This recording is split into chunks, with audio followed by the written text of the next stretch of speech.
थे उन्हीं का वनवास हो गया है। ये क्या कह रहे हो? हमारा सत्य कह रहे हैं। और तपस्वियों के भेष में श्री राम जी, भैया लक्ष्मण जी और माता जानकी जी हमारे नगर की ओर आ रहे हैं महाराज।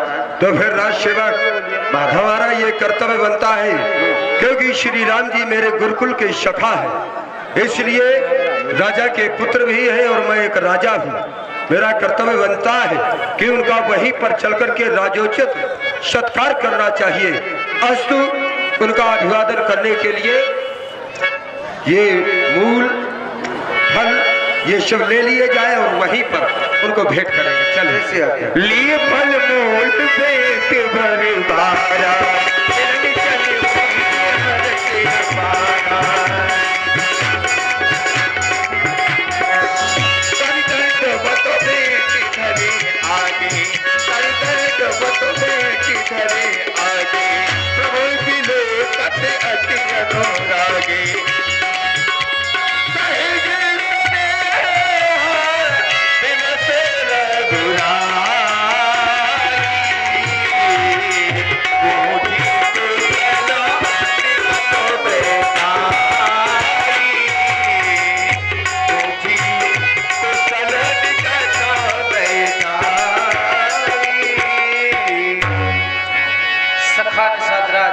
हे मेरे महाप्रभु कहे।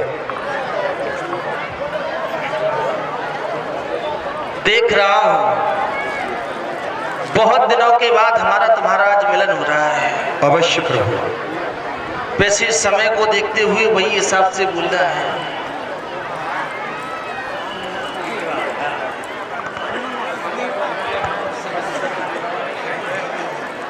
विचार करता हूं आज हमारा तुम्हारा मिलन बहुत दिनों के बाद हो रहा है। वैसे तुम मेरे बचपन की सखा हो, फिर भी राम अपने हृदय में विचार कर रहा है कि सखा कहते किसे हैं। संसार के लोग सभी लोग अपना सखा बनाते कि हमारा सखा है।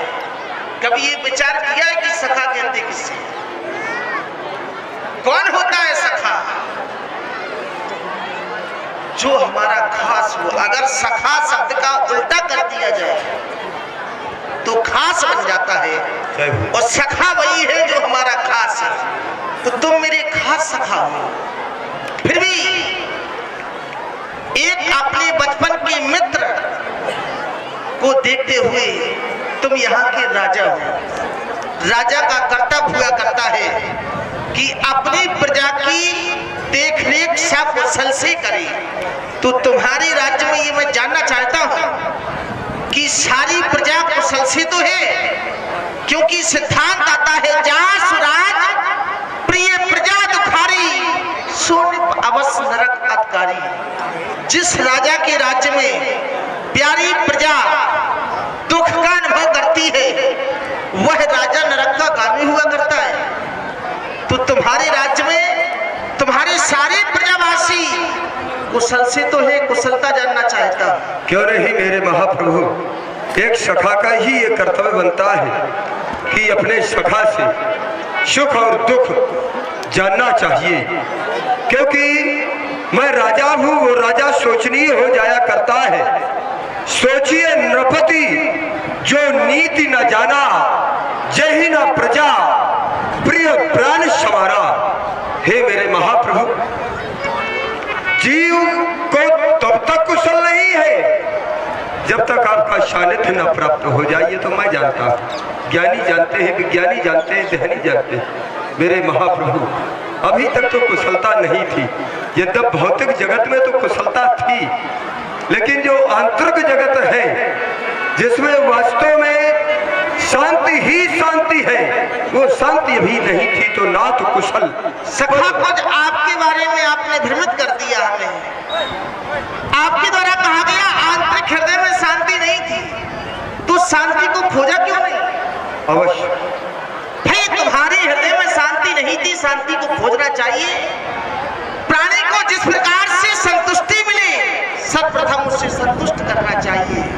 जब तक हम सुखी है दूसरा दुखी है, वो जीवन तो जीवन है।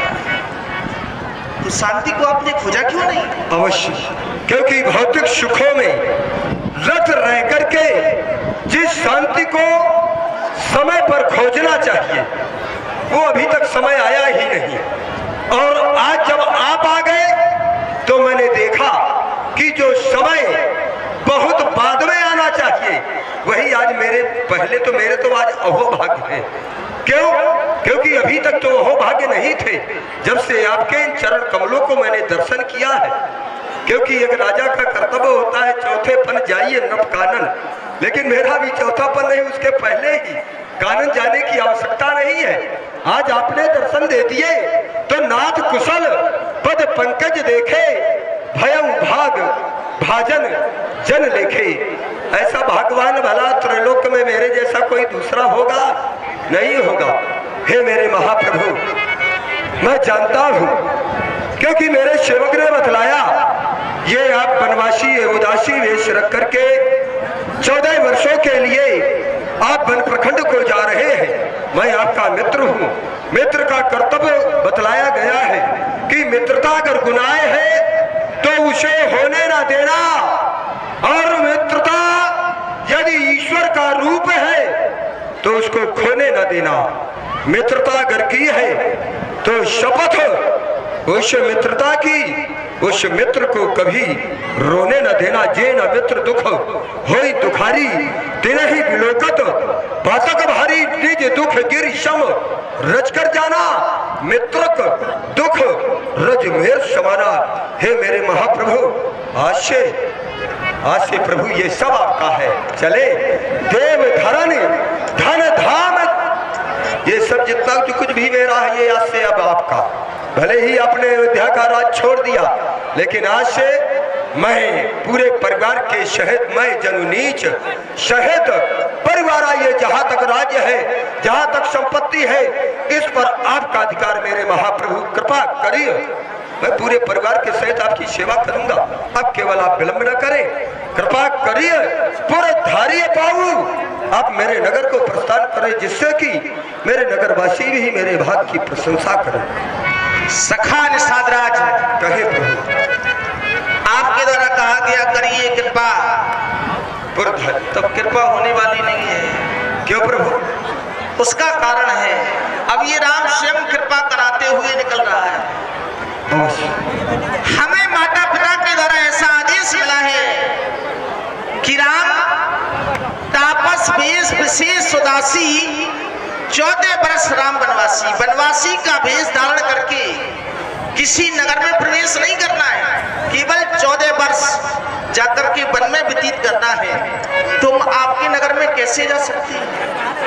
फिर समय से पहले भाग से अधिक व्यक्ति को आज तक कुछ मिला है ना मिलेगा।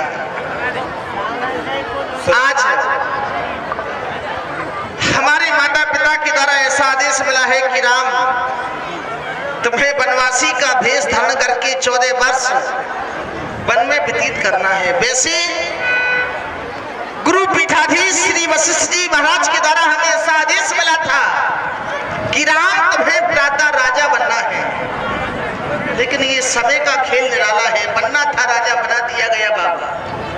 अब तो बाबाओं की ही सरकार चलेगी, और ये बाबा बनकर के हमें केवल वन में वास करना है, ना कि आपके नगर में प्रवेश नहीं करना है।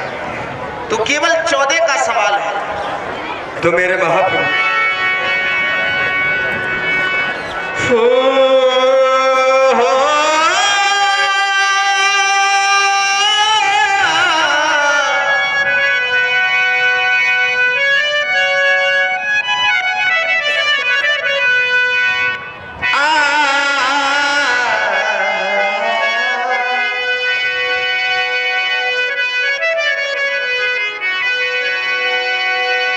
चौदह का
परिवार में भाई को नहीं है जाना, 14 वर्ष समय मन में ही है बिताना।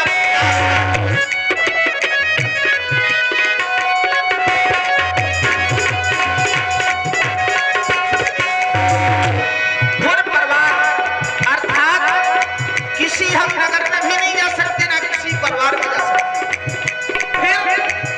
वनवासियों का जब बाना धारण कर लिया है तो ये राम केवल वन में ही वास कर सकता है, और आपका नगर वन में नहीं आता है, वो तो नगर नगर है। और ध्यान दें, आप हैं मिस्टर रणविजय यादव जी सोनी, आपकी तरफ से 25 मुद्राएं, और इसी क्रम में 25 मुद्राएं आप हैं मिस्टर साजन यादव जी जगनपुर, आपकी तरफ से भी 25 मुद्राएं। व्यासपीठ के कलाकारों के लिए बहुत बहुत साधुवाद, बहुत बहुत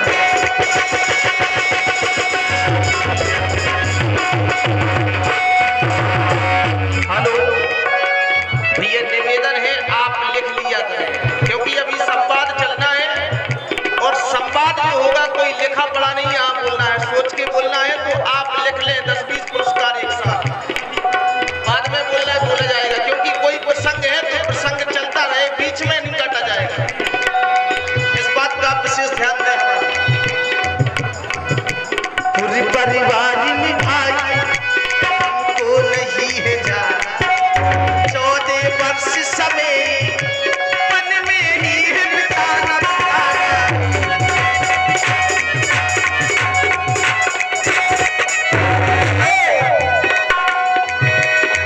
चौथे रत्न में जैसे चौथे रत्न लाल है, उतनी ही प्यारी भैया ये 14 साल।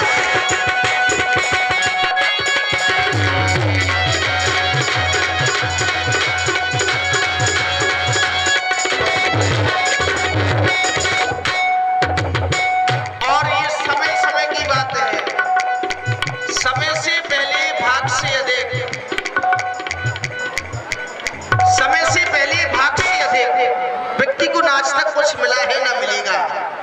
आज जो हमें माता पिता के द्वारा आदेश मिला, तो उस आदेश पर हमने विचार नहीं किया। वैसे हमने देखा है कि माता पिता के द्वारा अगर कोई आदेश दिया जाता है तो संसार के पुत्र उस आदेश को ठुकरा देते हैं। हमने क्यों नहीं ठुकराया? क्योंकि एक सिद्धांत आता है, मान